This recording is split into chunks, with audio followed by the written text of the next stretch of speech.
കഥ തുടങ്ങുന്നത് ക്രീ എന്ന അന്യഗ്രഹ ജീവിയുടെ ലോകത്താണ്. അവിടെ വേഴ്സ് എന്ന് വിളിക്കുന്ന നമ്മുടെ നായിക ജീവിക്കുന്നു. പുള്ളിക്കാരിക്ക് പഴയ ഓർമ്മകളൊന്നുമില്ല, പക്ഷെ കയ്യിൽ നിന്ന് കോസ്മിക് എനർജി പുറത്തുവിടാറുള്ള ഒരു അപാര കഴിവുണ്ട്. പുള്ളിക്കാരിയെ ഫൈറ്റ് പഠിപ്പിക്കുന്നതും ഗൈഡ് ചെയ്യുന്നതും യോങ് റോങ് എന്ന കമാൻഡറാണ്. സ്ക്രൾസ് എന്ന രൂപം മാറാൻ കഴിവുള്ള വില്ലൻ റേസിനെതിരെ പോരാടാനാണ് ഇവരെ ട്രെയിൻ ചെയ്യുന്നത്. ഒരു മിഷനിടയിൽ സ്ക്രൾസിന്റെ തലവനായ താലോസ് വേഴ്സിനെ പിടികൂടി അവളുടെ ഓർമ്മകൾ ഹാക്ക് ചെയ്യാൻ നോക്കുന്നു. അവരിൽ നിന്ന് രക്ഷപ്പെടാൻ നോക്കുന്നതിനിടയിൽ വേഴ്സ് 1990കളിലെ ഭൂമിയിലേക്ക് വന്ന് വീഴുന്നു. അവിടെ വെച്ചാണ് ചെറുപ്പക്കാരനായ നിക് ഫ്യൂറി ഇവളെ കാണുന്നത്. ആദ്യം ഇവൾ പറയുന്നത് കള്ളമാണെന്ന് വിചാരിച്ചെങ്കിലും ഒരു സ്ക്രൾ രൂപന്മാരെ ആക്രമിക്കുന്നത് കാണുമ്പോൾ ഫ്യൂരിക്ക് കാര്യം മനസ്സിലാകുന്നു. അങ്ങനെ ഇരുവരും ഒന്നിച്ച് വേഴ്സിന്റെ ഭൂമിയിലെ പഴയ ഭൂതകാലം തെരഞ്ഞുപിടിക്കാൻ ഇറങ്ങുന്നു. തന്റെ പഴയ ലൈഫിനെ കുറിച്ച് അന്വേഷിച്ച് ചെല്ലുമ്പോൾ വേഴ്സ് മനസ്സിലാക്കുന്നു തന്റെ യഥാർത്ഥ പേര് കരോൾ ഡാൻവേഴ്സ് എന്നാണെന്നും താൻ എയർഫോഴ്സിലെ ഒരു എയർക്രാഫ്റ്റ് പൈലറ്റ് ആയിരുന്നു എന്നും. അവിടെ വെച്ച് ഡോക്ടർ വെൻഡി ലോസൺ എന്ന ശാസ്ത്രജ്ഞയുടെ സ്പീഡ് ലൈറ്റ് എഞ്ചിൻ പരീക്ഷണത്തിനിടയിൽ വിമാനം ക്രാഷ് ആവുകയായിരുന്നു. ആ വിമാനത്തിൽ ഉണ്ടായിരുന്ന ലൈറ്റ് സ്പീഡ് എഞ്ചിൻ യഥാർത്ഥത്തിൽ ടെസറാക്ട് അല്ലെങ്കിൽ സ്പേസ് സ്റ്റോൺ ഊർജ്ജം കൊണ്ടാണ് പ്രവർത്തിച്ചിരുന്നത്.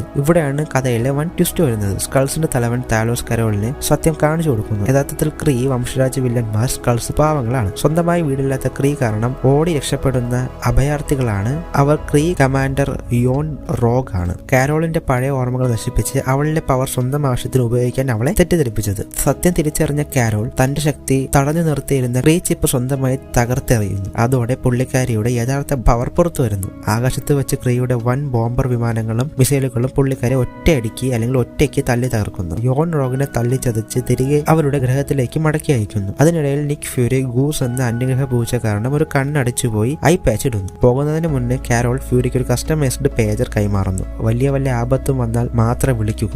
നിക് ഫ്യൂരി ഭൂമിയെ രക്ഷിക്കാൻ ഇതുപോലെയുള്ള സൂപ്പർ ഹീറോകളെ കണ്ടെത്താൻ ഒരു പ്രോജക്ട് തുടങ്ങുന്നു. കാരോളിന്റെ പഴയ വിമാനത്തിലെ പേരായ മാർവൽ ഓർത്ത് പുള്ളി അതിന് അവഞ്ചേഴ്സ് ഇനിഷ്യേറ്റീവ് എന്ന് പേരിടുന്നു.